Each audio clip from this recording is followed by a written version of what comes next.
Dr. Rosa Rai Djalal, please. Thank you.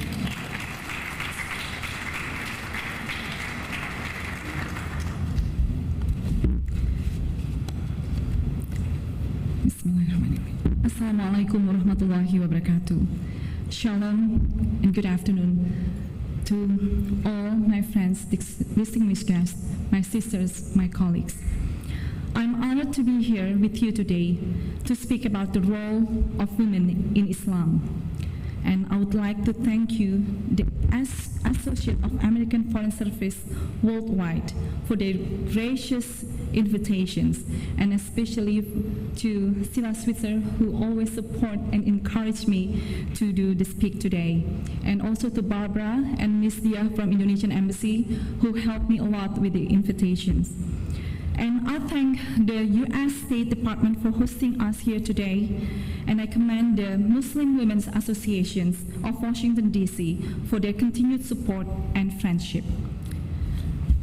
My family has been in Washington, D.C. for a year now, and I'm deeply touched by the warm and open friendship that has been extended to me by American and international friends.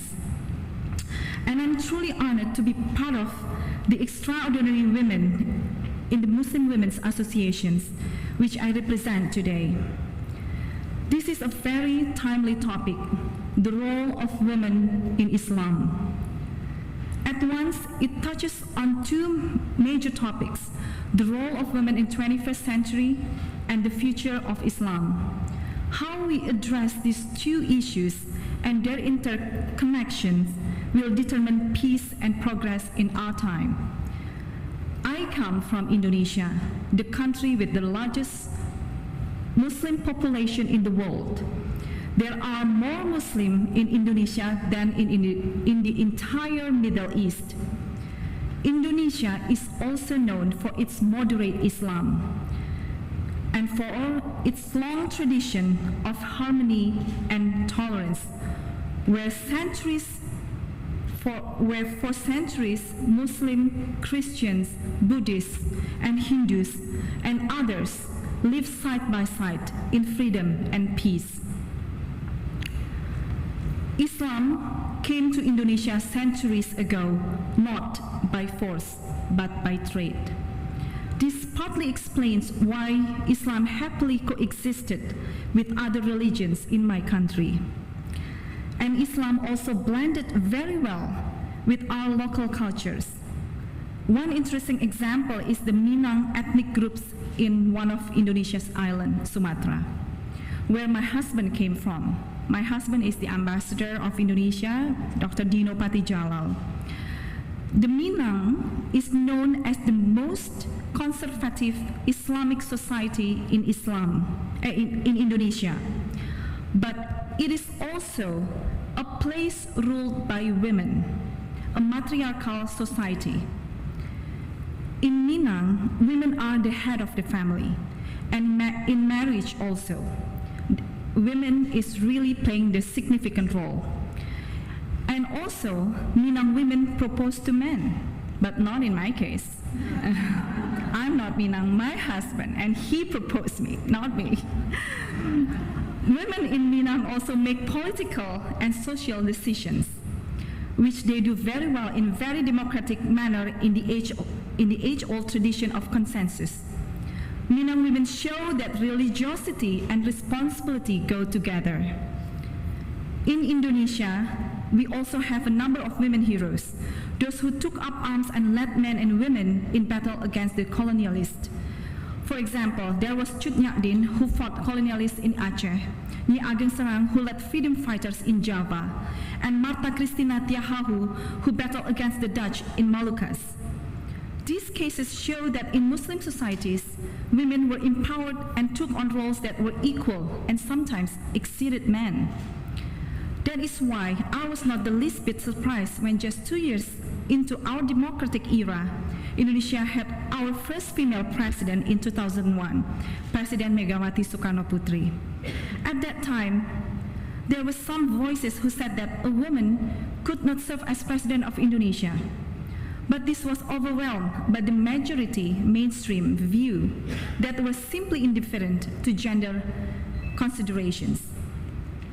Indeed, it was Secretary Clinton who on her 2009 visit to Indonesia said, "If you want to know Islam, democracy, modernity, and women's rights can coexist, go to Indonesia."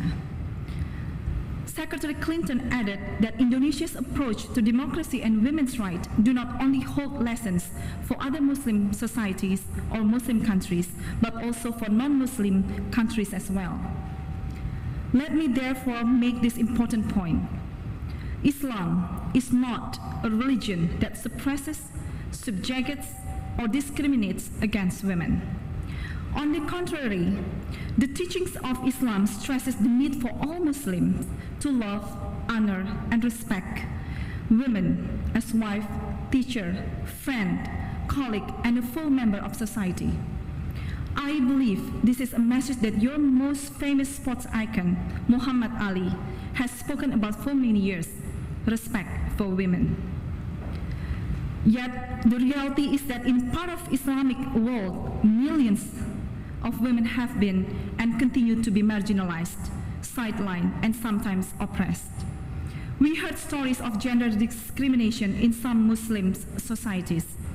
We heard stories how women were treated under the Taliban rule in Afghanistan, prohibited from leaving their homes and going to school. We heard about women being stoned for committing adultery in Africa. Many of these stories in turn fit negative stereotypes and misconceptions about Islam and lead non-Muslims to reduce the image of Muslims and Muslim women into simplistic caricatures.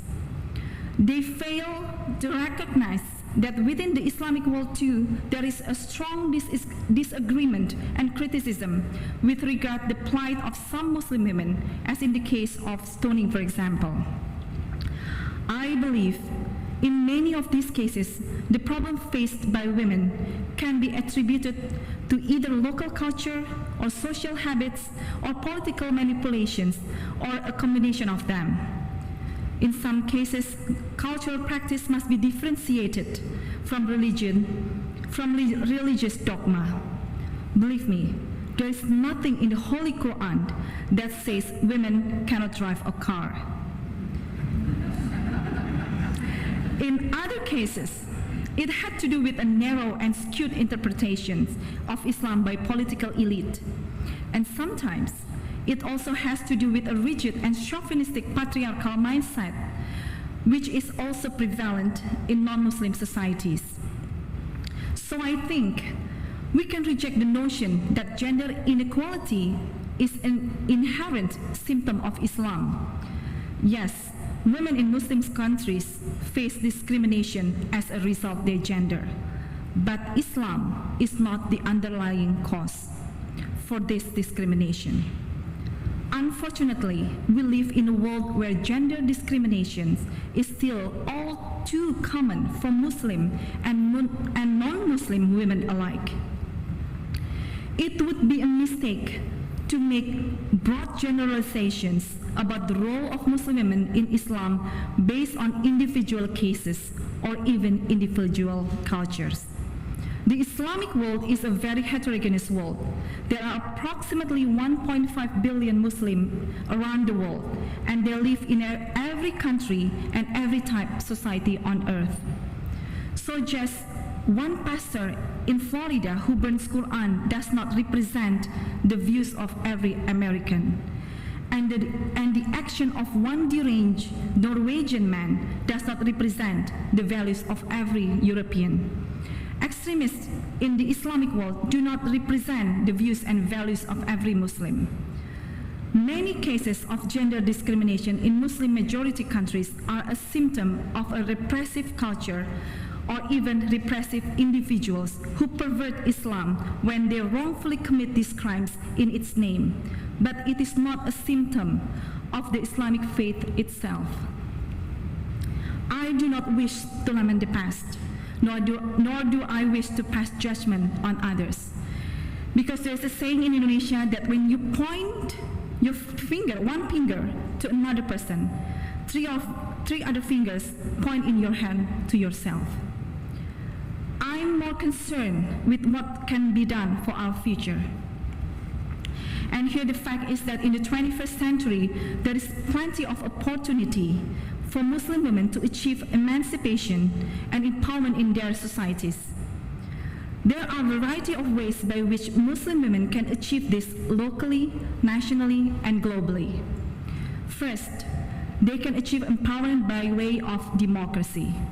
This is the most effective structural fix because it's in democracy where universal suffrage applies. As every politician knows well, every vote counts. And about half of those votes come from women. This naturally changes the political dynamics and changes the political significance of women in Islamic societies. This is also why in Indonesia, Bangladesh, Turkey, and Pakistan, women have been elected to president and prime ministers. This is also why in many Muslim-majority countries, from Malaysia to Nigeria to Kyrgyzstan, women have been appointed into the cabinet, become director generals, and CEOs and ambassadors. The more that can be done to solidify this positive trend, the better. In Indonesia, we have adopted a progressive law which says that 30% of parliamentarians must be made of women. In our most recent national election, a record number of women were elected to the Dewan Perwakilan Rakyat, or DPR, Indonesia's legislative body. In fact, there are a higher proportion of women in Muslim-majority Indonesia's legislative branch than there are in the United States Congress. You go figure it out. And this may surprise you, but this is also true of the legislative bodies in Pakistan, Iraq, Afghanistan, and Senegal. Moreover, as we saw in the streets of Cairo this spring, Muslim women are on the front line of popular movements around the world calling for political change. Second, we can empower Muslim women by way of education. A great part of the marginalization of Muslim women can be traced to a lack of education. Millions of Muslim women were locked in poverty and were left behind in the progress that was achieved by others. Education is therefore critical in the empowerment of Muslim women. To the weak, the poor, the voiceless, education is a tremendous liberating force. Education is especially critical in a world where skills will be the most important asset of social mobility. A situation where Muslim girls throughout the Islamic world are assured of education will lead to dramatic elevation in the status of women in their society. It is therefore important for governments to have an educational policy which would ensure that girls will have adequate access to education. The education of women and girls is also important in the fight against terrorism. The role that Muslim women play in fighting radicalism and terrorism is often overlooked, but it shouldn't be underestimated. Indeed, Muslims believe that heaven is found at the soles of mother's feet. Thus, in the family, an educated and loving mother can be most effective antidote for children who are at risk of joining terrorism.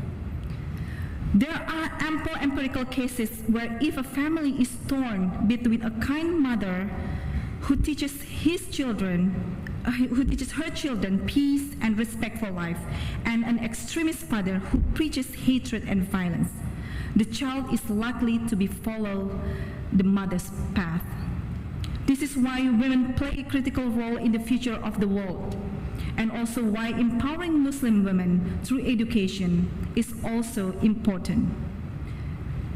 There can be no peace in the world without good, loving mothers.